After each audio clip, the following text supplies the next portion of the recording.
Welcome to Eklavya study point and I am Sachin. And आज की इस वीडियो में मैं आप सभी को क्लास 12 से जो आपका सब्जेक्ट है हिंदी इलेक्टिव या फिर हिंदी ऐच्छिक, यहां से जो आपकी पहली कविता है देवसेना का गीत, इसकी क्विक रिवीजन करवाने वाला हूं, या आप समझ लीजिए इजी समरी।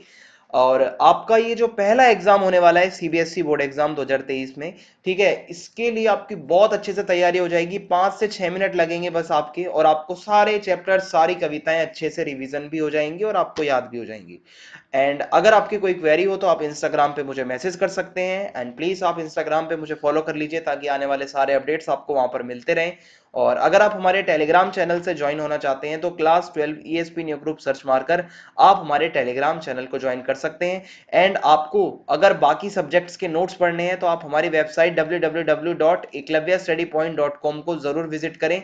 और मैं आपको बताना चाहूंगा कि अगर आपने वीडियोस नहीं देखी हैं चैप्टर के एक्सप्लेनेशंस की, तो आपको इसी वीडियो के डिस्क्रिप्शन में लिंक दे दिया जाएगा प्लेलिस्ट का, आप जाके सारी वीडियोस को देख लेना। आगे बढ़ते हैं अब हम देवसेना का गीत। इसकी एक मैं आपको समरी बताने से पहले एक ब्रीफ इंट्रोडक्शन बताना चाहूंगा, या कह सकते हैं कविता का जो प्रतिपाद्य आती है। बहुत बारी क्वेश्चन भी आ जाता है आपका कि कविता का प्रतिपाद्य लिखिए। देवसेना का गीत जो है, इसको जो लिखने वाले हैं वो जयशंकर प्रसाद हैं। उनका एक बहुत ही फेमस नाटक था स्कंदगुप्त, वहीं से ये देवसेना का गीत लिया गया है। देवसेना, मैं आपको बताऊं, स्कंदगुप्त से भाई बहुत ज्यादा लव करती थी, बहुत ज्यादा प्रेम करती थी, पर उसको उसका वो प्यार मिल नहीं पाया। और देवसेना अपने लाइफ के एंड तक बहुत ज्यादा दुख में रही, वेदना में, दर्द में व्याकुल रही। एक तरीके से हुआ क्या था, हूण, ठीक है, हूण साम्राज्य के लोगों ने मालवा के राजा बंधु वर्मा पर हमला करा और उसका पूरा परिवार मारा गया। लेकिन बंधु वर्मा की जो बहन देवसेना थी वो किसी तरीके से बच गई वहां से। देखिए, देवसेना बहुत प्यार करती है, लव करती है स्कंदगुप्त से। उसको पूरा विश्वास है कि ये जो मुश्किल समय मेरे ऊपर आया है, ऐसे में स्कंदगुप्त उसका साथ देगा। पर अफसोस, देवसेना का वन साइडेड लव रह जाता है, एक तरफ से ही वो प्यार करती है। पर स्कंदगुप्त तो भाई कहीं और ही, आप समझ लो कि वो मालवा के धन कुबेर की पुत्री विजया से प्राप्त, मतलब विवाह करना चाहते हैं। वो अलग ही कहीं अपना दिल लेके बैठे हैं, और यहाँ पर देवसेना उनसे प्यार करती है।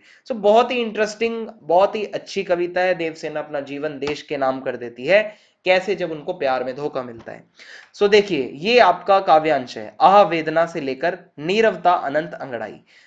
कवि जयशंकर प्रसाद है, कविता है देवसेना का गीत। इसके प्रसंग में आप ये बताएंगे कि कैसे देवसेना अपने दुखों का वर्णन करती है, अपने जीवन के बारे में, यात्रा के बारे में बताती है। कहती है कि बस अकेलापन ही मेरा साथी था।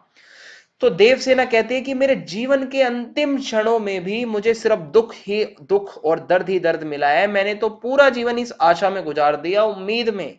कहते हैं ना, किसी से ज्यादा एक्सपेक्टेशन नहीं रखनी चाहिए। स्कंदगुप्त से इनको ये लगता था कि वो भी प्यार करता है, लेकिन ये सिर्फ इनका वन साइडेड लव था, भ्रम था। इसलिए देवसेना फैसला करती है कि वो देश सेवा करेगी, अपना जीवन जो है वो देश के नाम कर देगी, क्योंकि उनको अपने जीवन के अंतिम क्षण में भी सिर्फ और सिर्फ दुख मिल रहा है। मानो संध्या भी उसके दुख में आंसू बहा रही है, ऐसा वो बताती है। और उसने अपना जीवन लगातार संघर्ष और दुख के बीच बिताया है। उसका कोई साथी नहीं था, बस एक मात्र अकेलापन ही उसका साथी था। समझ आ गया? आगे बढ़ते हैं।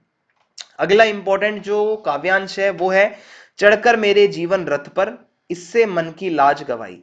सेम संदर्भ रहेगा। इसका प्रसंग ही कुछ ऐसा है कि देवसेना अपने दिल के अंदर के दर्द को, बेचैनी को बताती है। वो कहती है कि स्कंदगुप्त के विवाह प्रस्ताव को ठुकराने के बाद, यानी कि स्कंदगुप्त ने ठुकरा दिया भाई ऑफर, यानी कि शादी का ऑफर ठुकरा दिया, प्रस्ताव।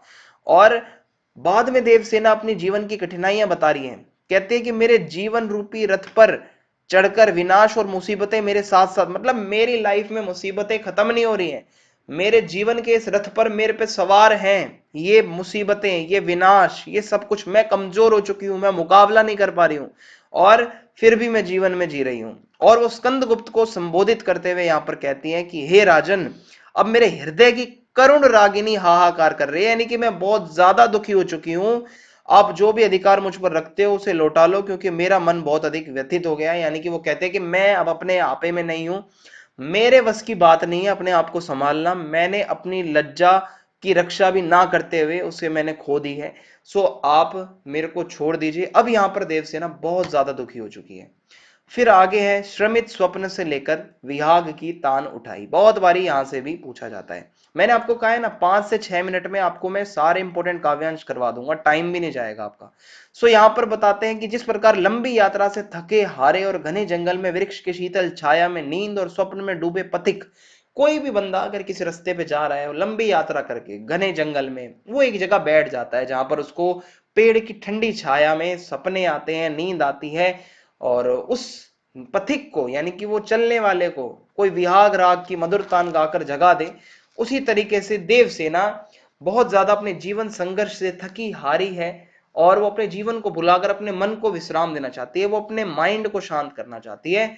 और उस समय स्कंदगुप्त द्वारा किया गया प्रेम निवेदन उसके मन को विचलित कर देता है कि भाई अब तो मेरा जीवन निकल गया, अब आप क्या मेरे को प्रेम का निवेदन कर रहे हो। समझ में आई आपको बात?